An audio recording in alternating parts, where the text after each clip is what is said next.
एक दिन महात्मा बुद्ध प्रातः भिक्षुओं की सभा में पधारे। सभा में प्रतीक्षारत उनके शिष्य यह देखकर चकित हुए कि बुद्ध पहली बार अपने हाथ में कुछ लेकर आए थे। उनके हाथ में एक रुमाल था। बुद्ध के हाथ में रुमाल देखकर सभी समझ गए कि इसका कुछ विशेष प्रयोजन होगा। बुद्ध अपने आसन पर विराजे। उन्होंने किसी से कुछ न कहा और रुमाल में कुछ दूरी पर 5 गांठें लगा दी।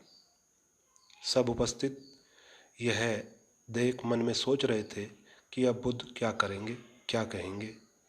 बुद्ध ने उनसे पूछा, कोई मुझे यह बता सकता है कि क्या यह वही रुमाल है जो गांठें लगने से पहले था?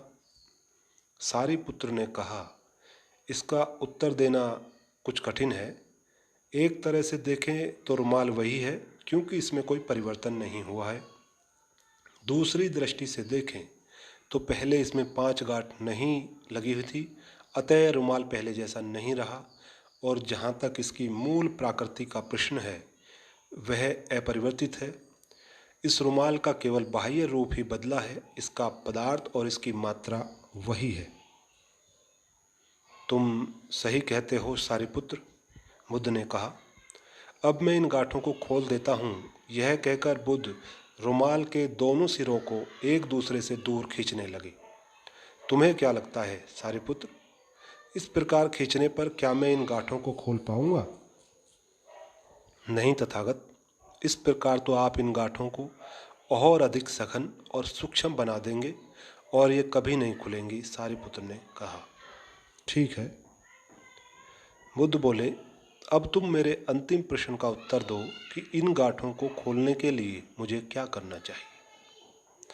सारिपुत्र ने कहा, तथागत, इसके लिए मुझे सर्वप्रथम निकटता से यह देखना होगा कि ये गांठें कैसे लगाई गई हैं। इसका ज्ञान किए बिना मैं इन्हें खोलने का उपाय नहीं बता सकता। तुम सत्य कहते हो सारिपुत्र, तुम धन्य हो, क्योंकि यही जानना सबसे आवश्यक है। आधारभूत प्रश्न यही है कि जिस समस्या में तुम पड़े हो उससे बाहर निकलने के लिए यह जानना जरूरी है कि तुम उससे ग्रस्त क्यों हुए।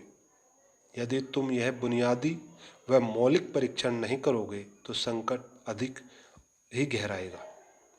लेकिन विश्व में सभी ऐसा कर रहे हैं। वे पूछते हैं, हम काम, क्रोध, लोभ, मोह, अहंकार, परिग्रह आदि आदि वृत्तियों से बाहर कैसे निकले, लेकिन वह यह नहीं पूछते हैं कि हम इन वृत्तियों में कैसे पड़े।